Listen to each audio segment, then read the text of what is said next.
I love all seasons, but fall easily has to be one of my favorite seasons, definitely after summer. Well, why do you say that? Thank you for asking. Let me tell you. Fall is like another New Year's, but better. You close the chapter on summer. Summer is just so different from your usual routine, maybe. And it's just like the perfect excuse to lock back in. In summer, we're a bit kind of all over the place. We're traveling more, we're hanging out more, we're more in the sun. Our routines may or may not get off. Maybe we're relaxing more. But then when it's all said and done, everyone goes back to school, everyone goes back to their jobs, the sun goes back in the clouds. It is the perfect time to reset, realign, and glow up before the new year. And why it's even more exciting is because you feel like you have this head start. While everyone is just waiting and putting things off until the next year, you're secretly grinding and up-leveling so that when the new year comes, not only is it so much easier for you to stick to your new goals because you have more faith in yourself because you locked in and you know what you're capable of, but you literally just got a head start on the world and you're just walking into that new year hot, confident with some of your goals already accomplished, and you make it seem effortless. I love fall and I love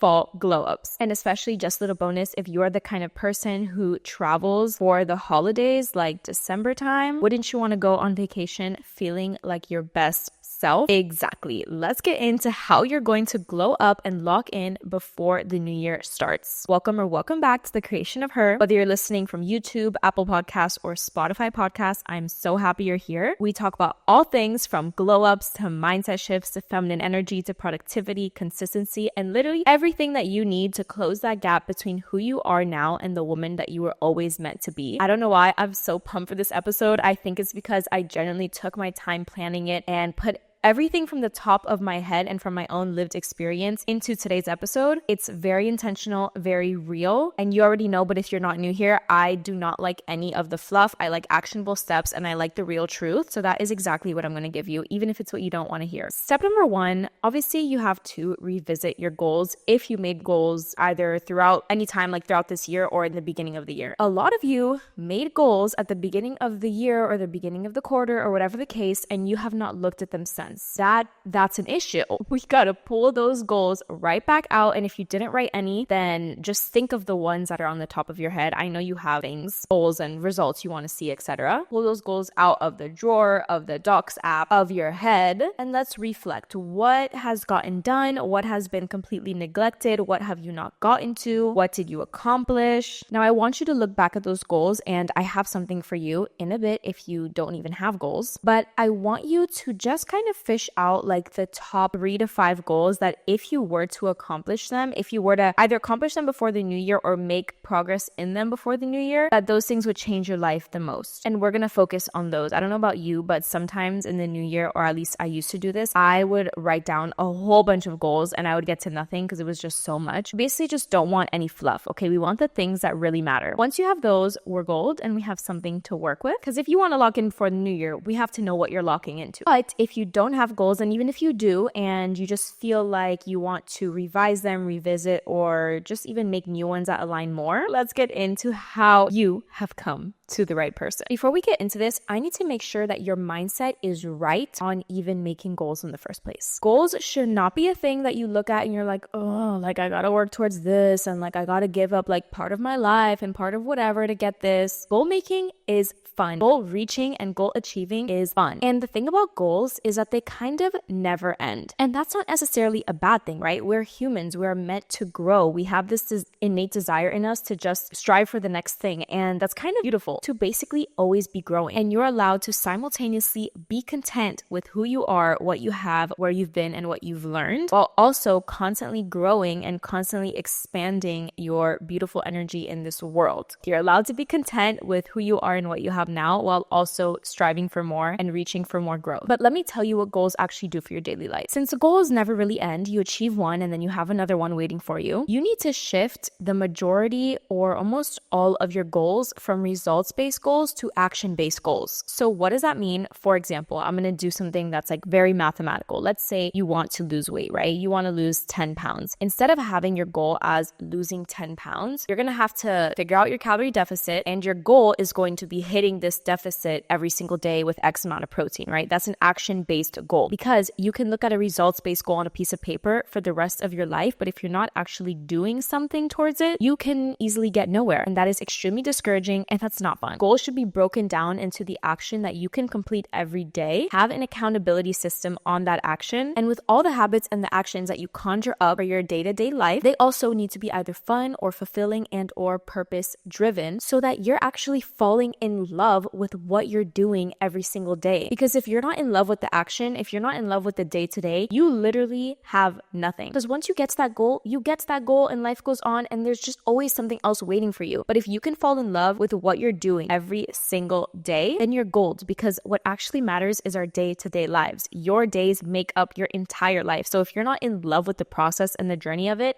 then what is the point? So here's how you're going to set your goals. I want you to grab a paper, grab your notes app, and write down, just honestly brain dump 1 year goal from now, 3 year goals from now, and 5 year goals from now. And you can also go in between, like 2 years, 4 years, just within the next, like month to 5 years, just brain dump all those goals. Maybe within the next 2 months, you want to sleep an extra 30 minutes, but within 5 years, you want to be married with kids. Just brain dump all of them, A to Z. And from that, you can pick your main goals and you create an action plan. And from that action plan, you narrow down to the main habits that you need to accomplish every day, and then build an accountability system. Like my favorite is a habit tracker. I've been using it ever since I was like 15 or 16, and you hold yourself accountable and have personal data on what you're doing every day. Now, I just said that in a very simplified version because this is a glow up video and not a goal making video, which I can make one of those, but you can go individually through all those steps. You can put your brain dump list into AI if you personally use AI. I know some people will like comment on my videos. They're like, you lost me at AI. Girl, you can do everything by hand and manually if you want, but if you're someone who utilizes AI and you want to use it, then by all means, I don't really care. You do you. I am just giving you the steps. But you can go through that process on your own, and it's easier said than done. It might take a little bit of time. It's a little bit tedious. You want to be intentional with it. But the point is that you reverse engineer your goals until you get down to what you're doing every day or every week. Now, chapter 2, start small. You may have heard what I just said and be like, oh my God, great. Okay, I'm going to have to come up with like the 20 habits that I need to do every day. We're not doing that either. That is not sustainable. And if one of your goals is to be happy and healthy, then overloading your life is not going to work either. So do you remember the story of the hare and the tortoise? I think that's what it's called. We were all told that story as kids where basically the hare was trying to run the race and the tortoise was just going slow and steady. And then the hare was just rushing and ended up getting stuck in a hole. And who won at the end? The turtle or the tortoise or whatever. The moral of the story is slow and steady wins the race. If that is not one of the most helpful things that was taught to us as kids, I don't know what is. And the funny part of it is that a lot of times we don't even follow it. We let ourselves get burnt out. We put way too much on our plate when we get motivated. And when the motivation goes away, we're simply just left with burnout. We do crash diets, expect them to work, but instead end up wrecking our hormones. And going too fast, too soon, too much never ends up working in the end. And I don't know about you. I don't know if you're like a little more type A like me, but that was a tough pill to swallow because we get excited and we want the results and we want to just jump in. But that is not always the way to go. And it might just end up pushing you backwards. Point is, especially if you are doing that and you are just crashing yourself out and burning and you're in that cycle, not only does it make you lose motivation, it is just not sustainable, but whatever you've been doing, if it's not working, it's not working. You need a new approach, and that approach is the sustainable approach. Because if going all in too fast hasn't worked for you in the past, it's not going to start working now. And if it did work, then it would have worked. I love following fitness and wellness influencers just because I'm like super gym girl type of vibe. And if you follow them too, you would know that they all say the same thing, that they learned the hard way trying to go all in or trying to just push. And it was really the small sustainable habits and choosing to see progress over a long period of time instead of quick results that made the biggest difference and the biggest glow up. The way I think of it is in 6 months from now, it's going to be still 6 months from now. The same amount of time is going to pass. Like the time is going to pass anyways. So these next 3 months, these next 6 months could be months of inconsistency, of bouncing from this to that, or you can be in the strongest, most consistent and sustainable place in your life, having fallen in love with what you do every single day and reaping the rewards on your internal world and your external looks. Chapter number 3 is mastering the art of studying yourself. I promise you, this is going to help you in your lock-in and in your glow up so much. I have like 2 main things that I think changed my life the most and led me to, I guess, reaching my goals faster, reducing stress, and just overall loving my life. And that is setting 3 priorities a day, which I will talk about because I talk about it in like every video, but also learning how to study yourself. Start paying attention to what feels good and what doesn't. Whether that's certain foods you eat, certain movements that you do, certain people you talk to, certain clothes that you wear, certain makeup looks, certain hairstyles, putting too much heat on your hair, cursing, certain vibes in certain rooms. Start having that level of self-awareness with your intuition and just what feels good in your body and what doesn't. My favorite way to study myself, and I don't know why I'm getting so excited talking about it, but it's just like ever since I've done it, I'm like, why isn't everyone doing this? Keep a journal by your head, and by your head I mean like by your nightstand, under your pillow, whatever. And this is like the only action step I'm giving you for this video. Like obviously there's a ton of action steps, but if there's like one that I genuinely want you to do starting today, is this. Everything else you do that on your own will, like you do whatever you want, okay? But I want you to get a journal, get a piece of paper that stays on your nightstand or on your bed, and at the end of every single night you are going to write down what worked and what didn't. You can be like, this felt really good, or you're just going to write down what felt good throughout the day, what worked for you, and what things just didn't feel so good that you would do differently. And you can write down, like you can brainstorm ideas of how you would do X, Y, and Z thing differently, or how you can incorporate the good things again into tomorrow or the rest of your life. And it's so interesting because things that felt good 6 months ago that I wrote down maybe like doesn't feel good today, but that's okay because, we go through different seasons of life and we're constantly changing and evolving and constantly learning ourselves, which is so fun. And there may be days like maybe I go out or whatever that I don't do it at night, but without fail, I will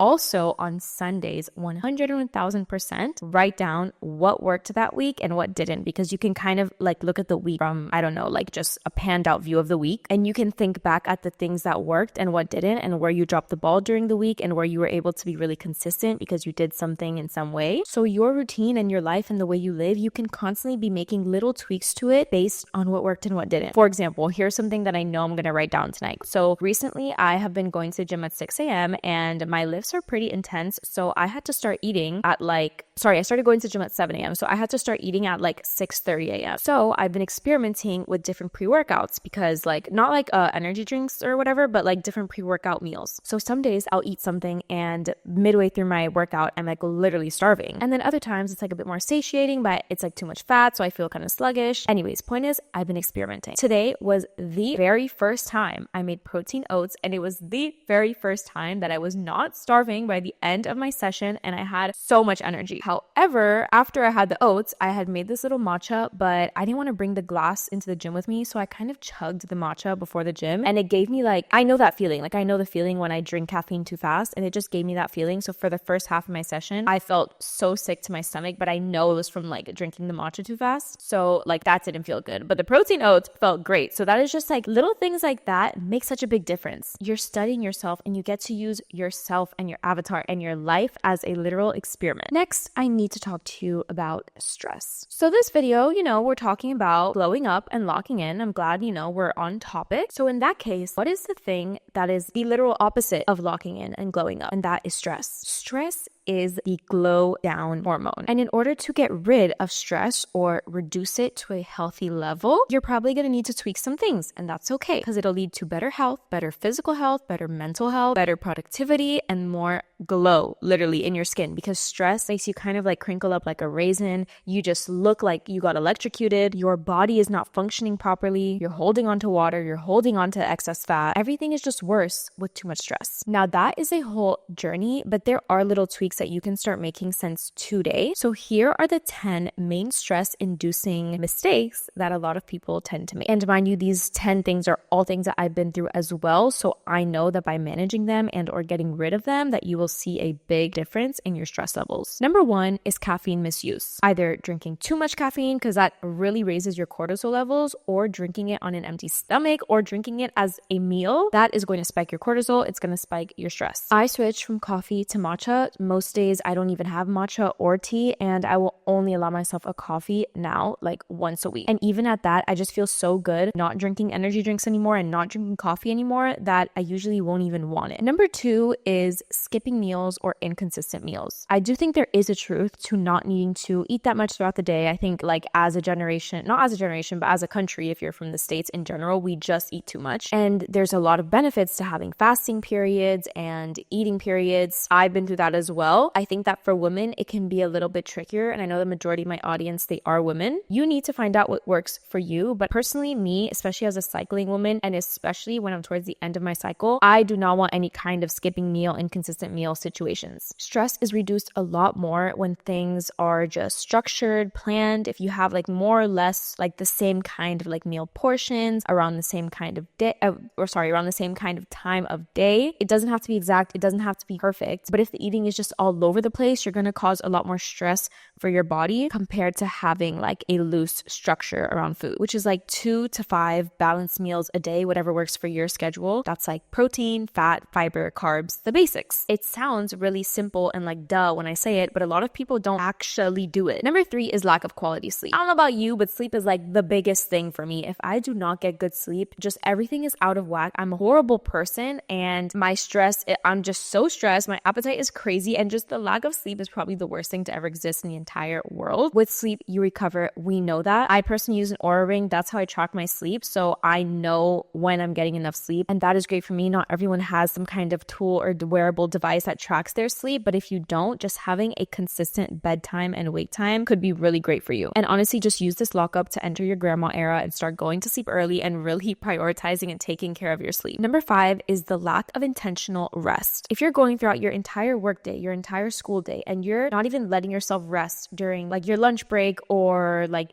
every hour if you work from home like me, even for just like 5 minutes, if you're working through your lunch break, constantly doing something all the time without having intentional deplug and rest time, that is going to mess with your stress so much. And a lot of people who struggle with this see rest as a reward instead of a non-negotiable part of your daily routine. Number 6 is scrolling first and last thing in the day. I don't think I need to explain any further, but that is just so bad for your stress hormones. Give yourself some time in the morning for you. Give yourself some time to not like connect with that part of the world yet. And before you go to sleep, you don't want that blue light. That's also not good for your cortisol, and it's just going to wake you up, and it's not going to be great. Number 7 is being a yes woman. Saying yes to everything and wearing yourself too thin. It's not healthy. Learn how to say no. Thank you. Number 8 is skipping daily movement and sunshine. Number 9 is constant multitasking. Habit stacking, like walking and working, is a great tool that I use every day, but multitasking for everything the entire day is not cute. And number 10 is a cluttered space. When you have a clean space, you have a clean mind. Now we know what to get rid of, right? Because stress is the glow down factor. Let's get into my favorite glow up tips, ideas of things to add that at least for me have given me the best results. I genuinely believe the biggest factors in an effective, long-lasting glow up is 1, when you're having fun. And mind you, you're allowed to have fun every day. Just think of a time where you were having a lot of fun, whether that was like, I don't know, for me, I was having a lot of fun senior year of high school. Oh my gosh, I was glowing so much during that year. Or just when I'm on vacation, like I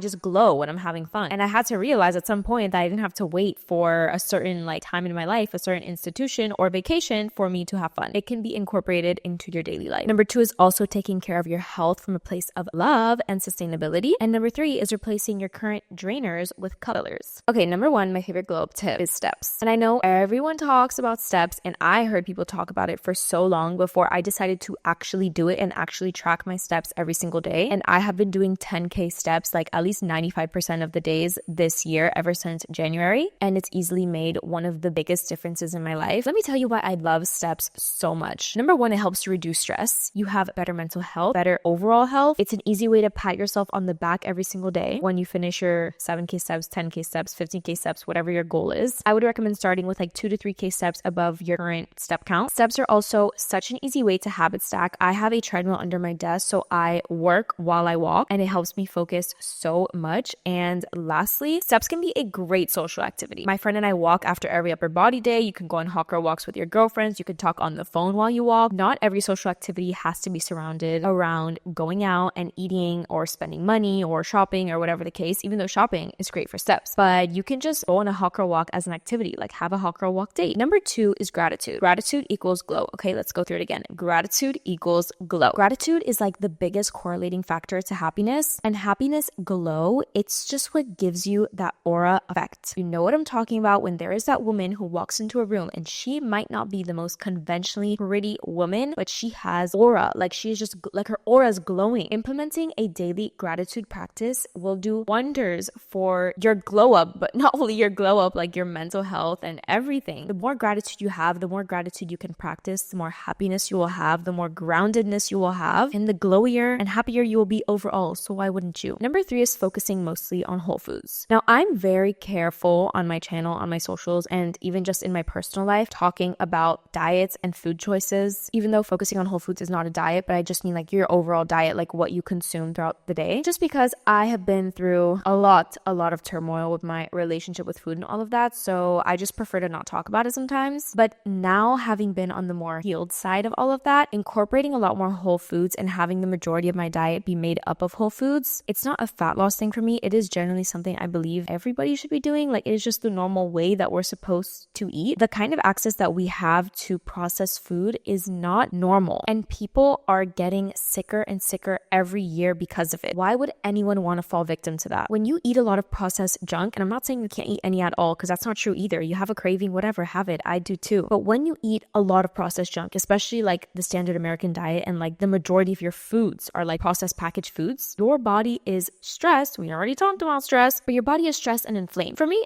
obviously, when I would eat more processed foods, this made me not like, I felt horrible in my actual like physical body. I didn't like what I saw in the mirror. I felt super sluggish and all of that. But even more than the whole physical aspect, my mental health would absolutely go down. And the only times, I'm not even kidding, the only times I like crash out and my mental health just goes like rock bottom is when I'm eating more junk food. Because if your whole body is inflamed, that means your brain is inflamed. And if I incorporate junk food again, like in large amounts, the first thing to go down is my mental health. So I don't mess with that stuff, and I just feel so much better, so energized, so clean, so like de-bloated when I'm just eating whole foods as we should as humans. And on that topic, the next tip is that simple is always best. Adopt that mindset that simple is just always best. Having a simple to-do list, eating simple whole foods, simple but consistent morning routines, simple but consistent skincare routines. Simple is great because not only do you not have to think a bunch, you don't have to do a bunch, you don't have to buy a bunch, but it's so much easier to stay consistent,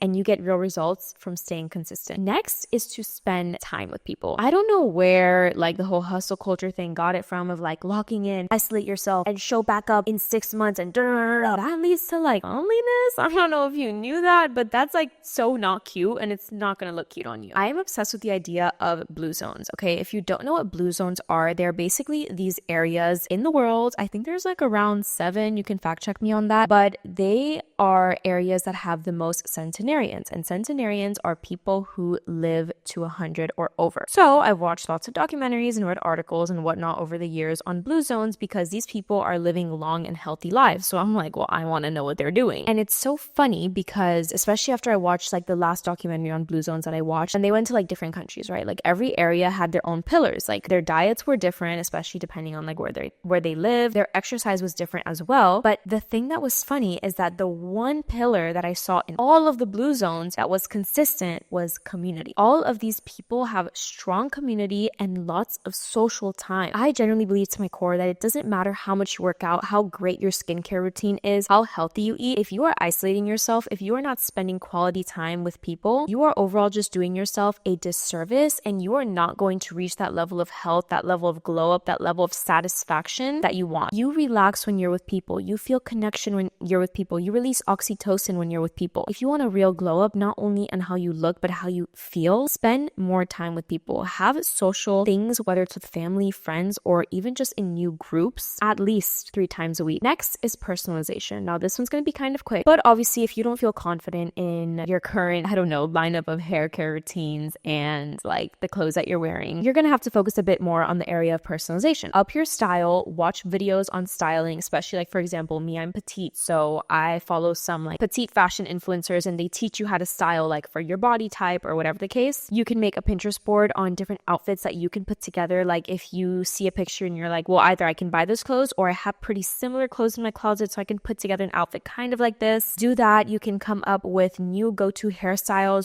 trial and error different things until you find one that you feel really confident in. You can try different makeup routines on YouTube. Keep your nails done. Your nails are way better off being bare and nicely filed and nicely groomed instead of having like chipped nail polish. That is just disrespectful to yourself and disrespectful to me. Keep yourself clean, keep yourself hygienic, experiment with new looks until you find the things that make you feel the most confident, and you can always change it up again. And lastly, dress up and get ready at least 6 out of 7 days of the week. For me, that's every day. Like, yes, get superficial because life is too short to not look good for yourself every single day and neglect getting dressed up. Next tip is a morning routine where you can front load a lot of your habits. I wake up, first thing I do, I have like my supplements, I have a pre-workout meal, I pray, then I go to the gym. At the gym, I have social time because I go with my friend, and then I'll go in the sauna and I'll meditate, and I come back and I have a healthy breakfast and I get some more steps in. Now that routine has become second nature for me. I don't feel like I'm doing chores or a task. It's just genuinely fun. And like I've said, I've fallen in love with my day-to-day life, but I also front load a lot of my healthy habits. And if you want things to change from how they are now, obviously your routines and your day-to-day life, like your daily actions have to change. Something has to give or take, because if what you were doing every day now was working, it would have worked. So something needs to change or else nothing will change. But once you figured out your day-to-day habits that contribute to your goals, front loading whatever you can will be super helpful to keep consistency and avoid making excuses once you're already tired from your work day or your school day or whatever the case. And last little tip, since this is a fall video, even though it's applicable at any time of the year, get some little fall hobbies or just pick one. Like if apple picking is a thing in your area, you can go apple picking. I love to color. I love to read. I feel like warming up with like a cozy book and like a mug of something warm in fall is just a vibe. It's the perfect time to just read or crocheting or knitting or sewing or painting. Another hobby that will come on and off for me throughout the years is baking, because who doesn't love to bake in fall and winter? I have loved baking ever since I was a kid, but I was traveling all summer, so I didn't have any of my baking stuff with me. But now that I'm home and everything's here and I have time, I've been loving baking for my friends again. Hobbies make you hot, okay? So get a little fall hot girl hobby if you don't have one already, and have fun, because people who have fun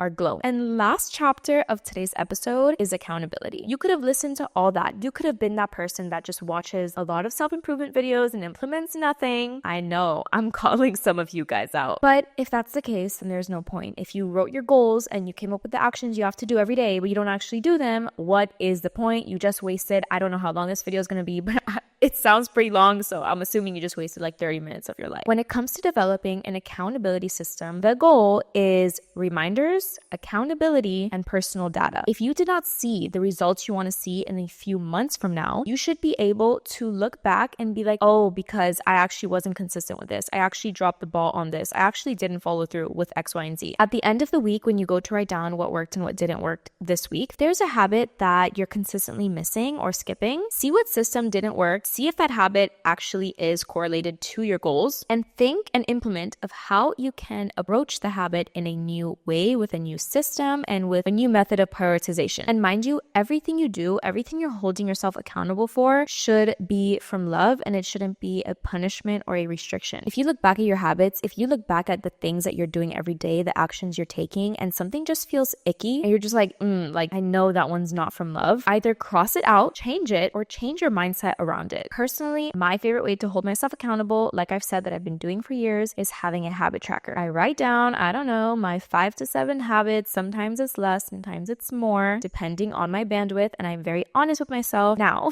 I wasn't always, about what my bandwidth is. I check off the things that I do every day and I put that somewhere. I need that on file, whether it's a physical paper or whether it's on like my notes app or my Notion or something. There is a habit tracker, by the way, on my full life planner Notion, which is in the link link of my Stan store. You can find that in the description box or the show notes. It's also in the link of the bio of all my socials. There's a habit tracker there that I use. Sometimes I will switch out and I'll do physical, like if I'm traveling or I just need something where I can see it every day without opening up a screen, because sometimes things are in the morning, but whatever. Point is, I love habit trackers, whether it's physical or digital. I tend to switch. But even if it's on paper, I make sure that habit tracker is still on file. Like I will literally take a picture, I will upload it to a personal folder in my Google Drive because I take accountability so seriously. And it is really easy for us to lie to ourselves, to gaslight ourselves. But when you have honest personal data, you take that out of the picture, out of the equation. That personally is one of my favorite ways to hold myself accountable. The other one is getting an accountability partner for like certain things. My like lifelong best friend, her and I are super into self-improvement, super into just being our best selves, being that girl, whatever. And her and I are great accountability partners. So for example, now we just started going to the gym together like this past month, and it's been so good because we hold each other accountable for pushing ourselves more. But before that, when I was living abroad, her and I would listen to the same audiobook every single day for 90 days, and we'd like text each other like, hey, I'm listening now, blah, blah, blah. And we were able to hold each other accountable for that every single day for 90 days. Accountability partners are worth their weight in gold. And there's like so many other ways you can hold yourself accountable for things. I think habit trackers are super easy, but you find what works for you. Taking care of yourself is fun. Reaching your goals is fun. I don't know if you can tell in my face, but I have done so many of my like non-negotiables today. I'm working on my passion right now. I don't know if like you can tell, like if you're watching on YouTube, if you can feel the energy in my voice, but I feel like I'm glowing from the inside out because I'm in love with what I'm doing every single day. And I stay consistent with myself because after all you have is your day-to-day life. Your individual days make up your whole life. So you should fall absolutely in love with your daily life, with your daily routine and the moments that happen in your days. Remember that discipline is the highest form of self-love. Not only the discipline to push and to do and all these actions and whatever, but also the part that not a lot of people talk about, which is the discipline to rest, the discipline to nourish yourself properly instead of crash dieting, the discipline to move when you just want to scroll, the discipline to say no when the people pleaser in you wants to say yes, and the discipline to choose that tiny moment of discomfort because you know you're going to feel so good after. I want you to choose yourself this fall and fall in love with discipline. If you like this video, this episode, obviously make sure to like, follow, or subscribe if you don't already, because I come out with episodes every single week and you can hear from me. I'm also all over TikTok and Instagram and whatnot, so my socials are always linked down below. If you think this video will help someone, definitely share it, spread the love, and that's all. I'll talk to you guys next week. Bye!